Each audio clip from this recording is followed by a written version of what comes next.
If we look at the Dangal movie also, and this is the true thing, it was the fathers who said, no, my daughters will fight. A lot of stereotypes were removed, then they were put back into textbooks. I mean, that's where you start, in a textbook. In a textbook, why do you always have to show the man reading a newspaper, drinking chai, and the woman working in the kitchen? Why can't it be the reverse? Why can't the woman be going to work? Advertisements also have a big role to play. She has worked in the Indian Administrative Service in India for over 38 years, working both at the policy and field levels. Ms. Firoza Mehrotra, the 1974 batch Haryana cadre IAS officer, has worked extensively in areas of gender equality, women empowerment, and child development. Firoza also worked with UNIFEM South Asia as a Deputy Regional Program Director for over 5 years in Afghanistan, Bangladesh, Bhutan, India, Maldives, Nepal, Pakistan, and Sri Lanka. In addition, she had a stint at UNFPA, United Nations Population Fund, as gender specialist for over 4 years. In the earlier episode, we talked to her about her experiences in Haryana. Today, we will talk to her about her work in the field of gender equality. A very warm welcome to you, ma'am. Thank you. Ma'am, we were talking about the skewed sex ratio in Haryana particularly. So what are the reasons? Well, I think there's one main reason, and springing from them are many other reasons. The main reason is the undervaluation of a female child. The lack of treatment between girls and boys. And that again has many reasons. So the core reason is the lack of respect or value of a girl child. And the reasons for that are many. In India, some of the reasons are because in many societies we feel that the name is carried on only by the male child. True. The male child is the male is the bread earner of the family. The male has to light the funeral pyre of his parents. Inheritance is through the male lineage. Name is carried through the male lineage. And one other reason which people don't like to talk about is the value we put on a woman's virginity. The value we put on a woman as a woman. And the fear of many families that if they have a girl, if she elopes, if she runs away, if she gets into trouble, what is going to happen? Our name is going to go down. So these are many of the reasons why the girl child is not valued. She's looked upon as a burden. Many times they say that you are paraya dhan. You do not belong even Right. to this family. Right. Your family is your family where you get married, not here. Is this seeped into Indian culture? Do we have to change the culture? Well, I won't say it's only Indian culture. It's a lot of South Asian culture. We have the same kind of feelings, let's say, in a lot of the other South Asian countries, in Pakistan, in Bangladesh, in parts of Myanmar, in not so much, however, in Thailand, not so much in Sri Lanka or Maldives, but yes, in many of the countries. So, why is honor of the family only attached to a woman? Exactly. Well, that's the question I want to know. that is the way it is in society. The boy child can do anything. He can do drugs. He can even get into homicidal activities. But if it is the girl, then the family honor is at stake. Mm-hmm. So there is definitely prejudice against the female child. What are the steps you took during your career to correct this feeling and also to bring up the sex ratio? So I tried to do quite a few things in different ways. So one was creating awareness about the value of the girl child and removing some of the misconceptions about her being a burden and not being capable.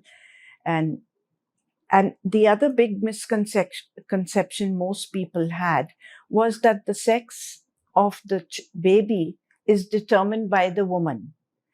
And this was a very common practice even till today. I remember I had to even argue with the secretary of my department and convince him. I wanted to bring out this poster which said X and Y chromosome, and if it is this and if like this. And he said, no, this is not right. And I said, yes, it is. He said, we should check with the doctors. I should check with the doctors. So from that level, acceptance that it is the male who determines the sex of the child to further things. I had many battles to fight. And so that was one. And then in order to give the mother also, because the mother, if she gave birth to a girl, she was sort of not looked after. She was treated very badly, as though it was her fault. Not even given the nutrition she deserved or the care she deserved, the rest she deserved. So, and also for the girl child. So we started a scheme called Apni Beti Apna Dhan. It is actually in the early 90s, which is the precursor of all the schemes thereafter, including Raja Lakshmi and including Beti Bachao, Beti Padhao and everything. So under that scheme that we conceived of, we thought that in order to give value both to the mother and the child, so if a girl child was born, a girl baby was born, the mother was given something for her nutrition and her health, though it was very small. And thereafter, a sum was put in as a fixed deposit, like for the girl, so that by the time she is 21, 18 actually, and then later on we tried to move it to 21, she can encash it. However,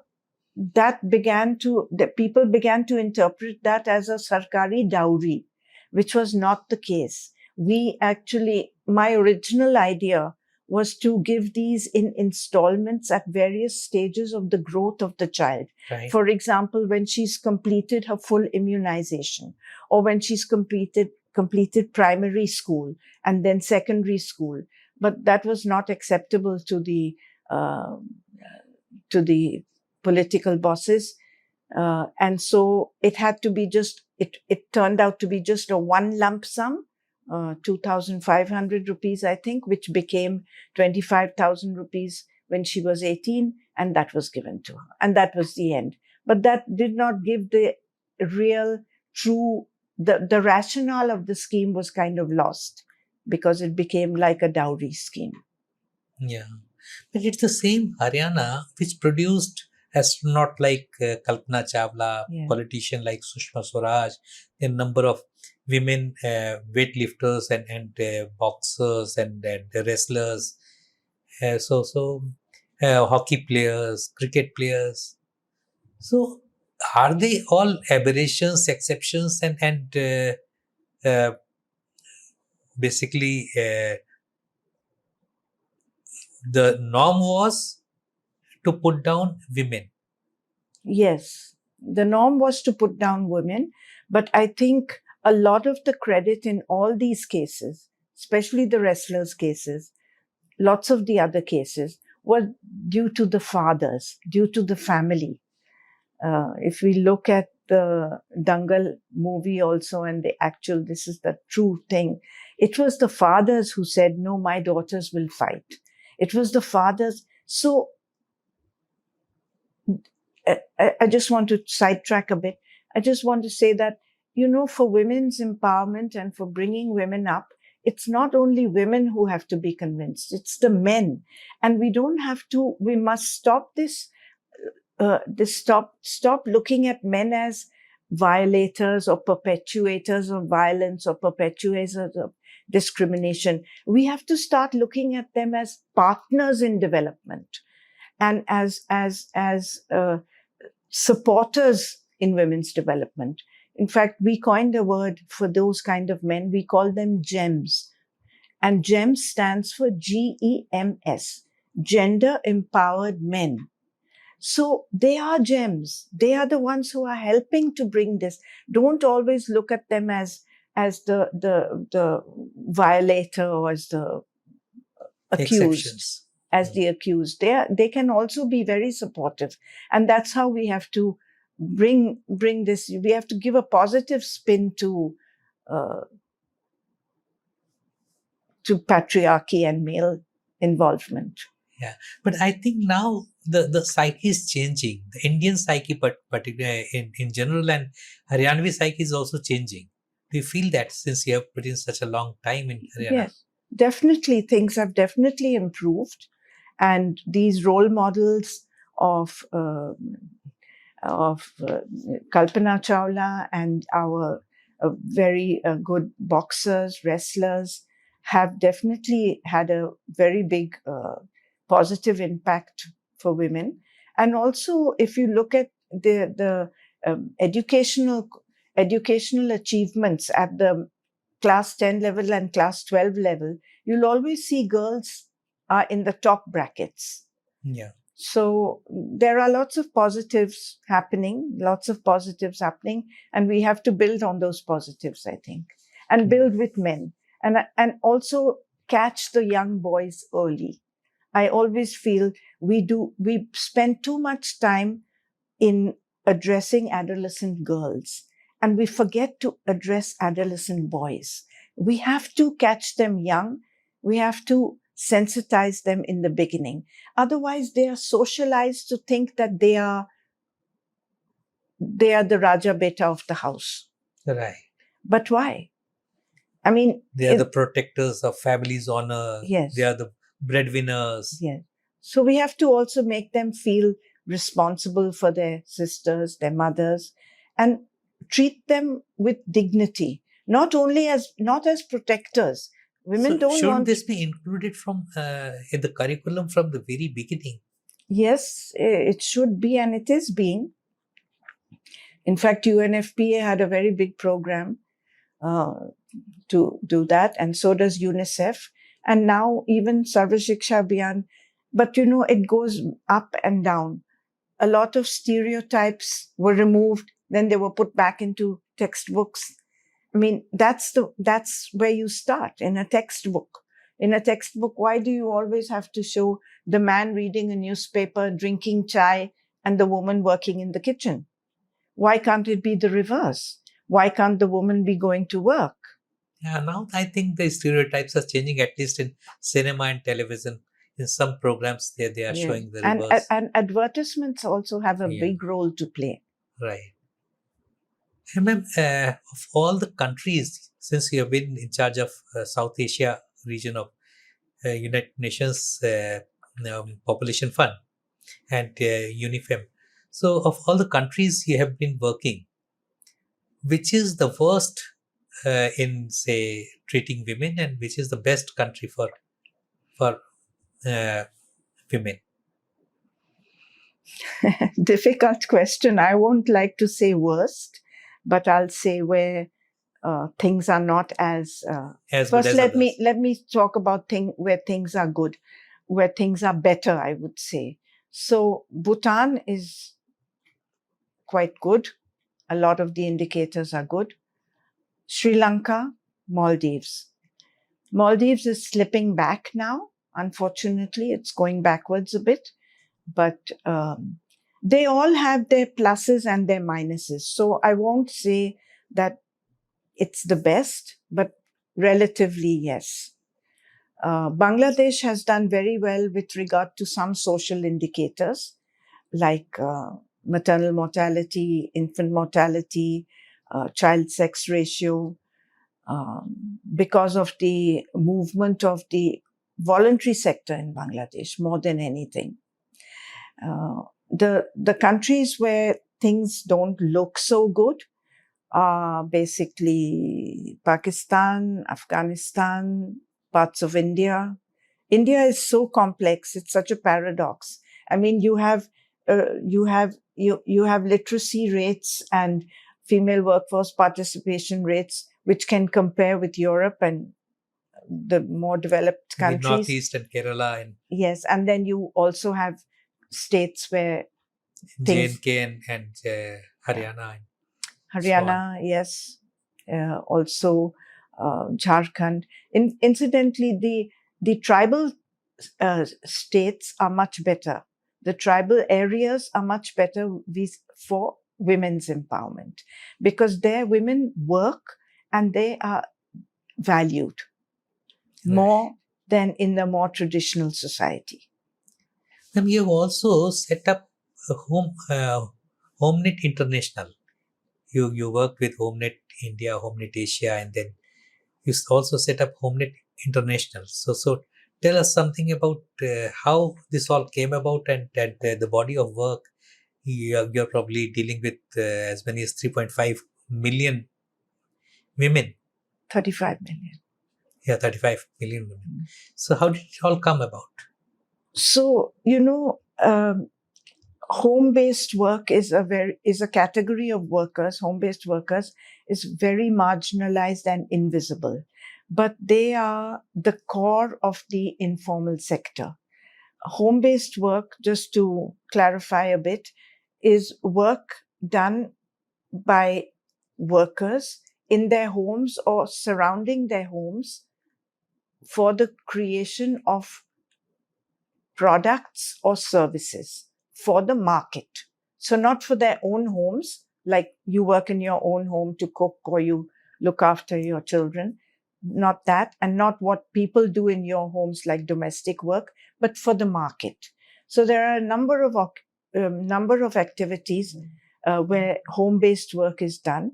And especially now, because of the global supply chains, a lot of work is outsourced to home-based workers, to women who work from home. They're mostly women, but there are some men as well.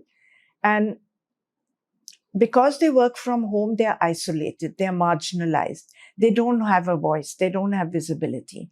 So what HomeNet has tried to do is bring them together, organize them, to give them a voice and visibility, to do advocacy for them at the national level and at the regional level, and also at the international level. So I am still associated with HomeNet South Asia, which works within South Asia and the 8 countries of South Asia, and then also helped to set up HomeNet International, which is across the globe, including Africa, Latin America, Eastern Europe, Southeast Asia, and South Asia. Okay.